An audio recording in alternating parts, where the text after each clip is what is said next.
En esta lección vamos a aprender cómo pasar una colección anidada a un tipo inmutable. Y también vamos a crear clases que tengan objetos inmutables.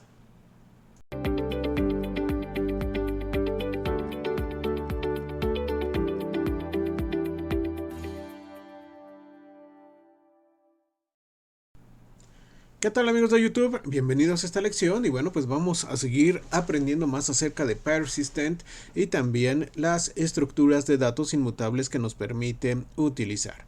Bueno, algo que podemos hacer también con Persistent es pasar una colección anidada a una estructura inmutable. Es decir, cuando nosotros tenemos una lista de listas o podemos tener una lista de diccionarios o un set que sus elementos sean a su vez listas o diccionarios. Bueno, pues todo esto nosotros también lo podemos pasar a una estructura que sea inmutable. Entonces vamos a hacerlo. Para esto tenemos que importar las bibliotecas correspondientes. De Persistent vamos a importar a Freeze y después a Thaw, que nos va a permitir hacer el proceso exactamente en sentido inverso. Entonces creamos una estructura de datos que esté anidada, aquí una colección anidada.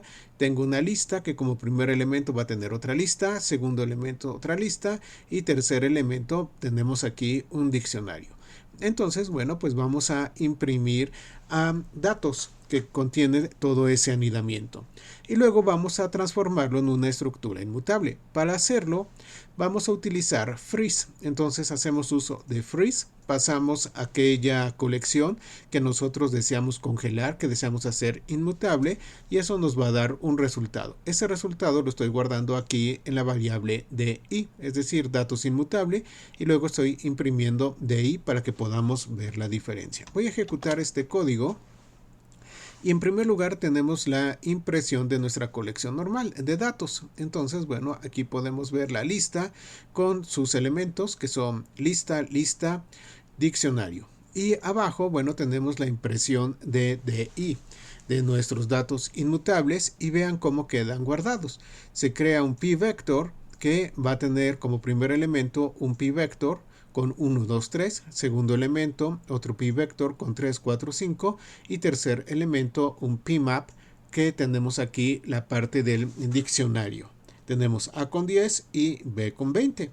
Entonces, hemos llevado a cabo esa conversión de nuestra colección anidada a una estructura inmutable. Pero también, si lo deseamos o lo necesitamos, podemos hacer el proceso inverso. Para hacer el proceso inverso vamos a utilizar Thaw. Aquí está. ¿Y qué pasamos? Pasamos a aquella estructura inmutable que nos interesa convertir a las colecciones de datos tradicionales de Python. Entonces vamos a hacer Thaw de DI, que DI contiene todo esto. Todos son inmutables y el resultado lo vamos a guardar en R. Y llevamos a cabo la impresión de R. Si esto funciona, R debe de darnos exactamente el mismo resultado que tenemos en la parte original de datos. Entonces vamos a ejecutar y vean, esta es la impresión de R. Entonces, ¿qué es lo que sucedió? Que llevó a cabo la transformación de los p-vectors a listas. Lo podemos observar aquí. El primer p-vector es toda esta lista.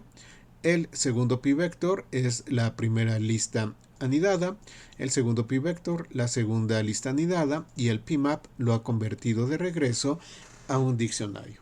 Entonces de esta manera podemos ir en un sentido o también podemos ir en el otro sentido dependiendo de qué sea lo que nosotros lleguemos a necesitar.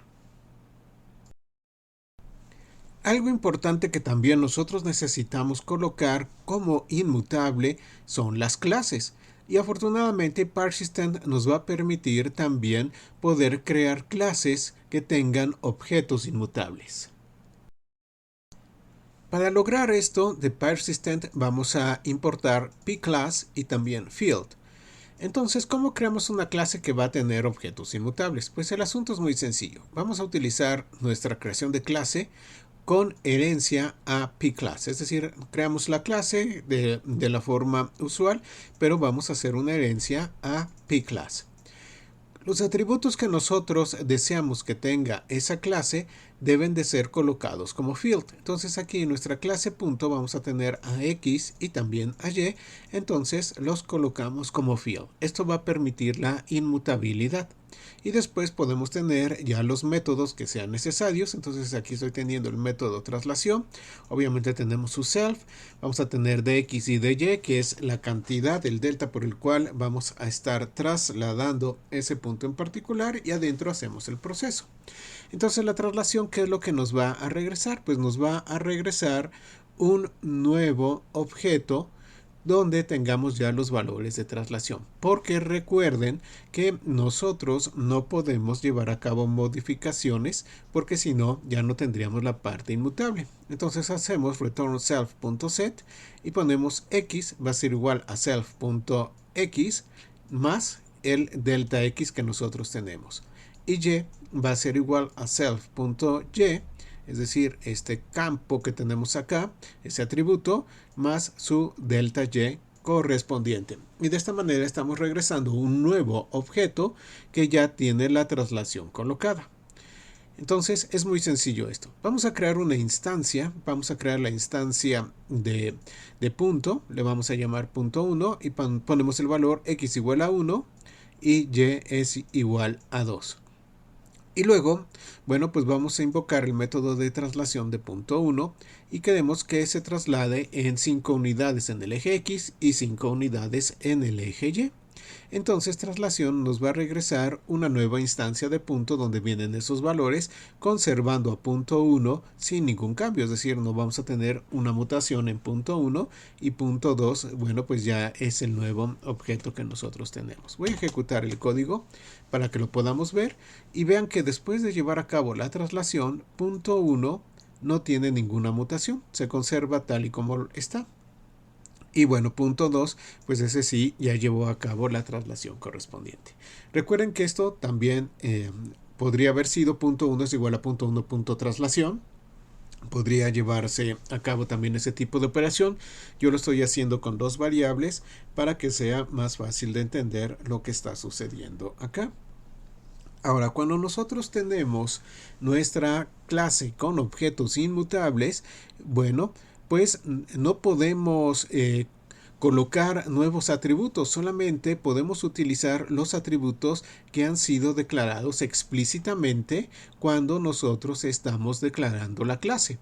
Es decir, que solamente yo voy a poder tener los atributos X y Y no puedo yo adicionar un atributo nuevo para ese objeto en el momento en el cual yo estoy ejecutando esto, porque no me lo va a permitir debido a la inmutabilidad, cosa que sí podría hacer con Python utilizando algún otro paradigma. Entonces, bueno, vamos a intentar adicionar un nuevo atributo a punto 1 y ver qué es lo que pasa. Entonces hacemos punto 1.w igual a 5 y lo hacemos aquí adentro de un try porque sabemos que no lo va a permitir, y entonces, bueno, capturamos la excepción y llevamos a cabo la impresión de la excepción para ver qué es lo que nos dice. Entonces vamos a intentarlo y obviamente pues no se puede llevar a cabo. Entonces la impresión de la excepción nos dice que no puede colocar el atributo. ¿Qué atributo? El W con el valor de 5. Entonces vean, nuestro objeto es realmente inmutable. No solamente en términos de que cuando llevamos a cabo algún proceso vía un método no haga cambios, sino que también no podemos llevar a cabo la adición de nuevos atributos. El objeto es totalmente inmutable. Bueno, pues espero que esta lección les haya resultado útil e interesante. Muchas gracias a todos y nos vemos en la próxima lección.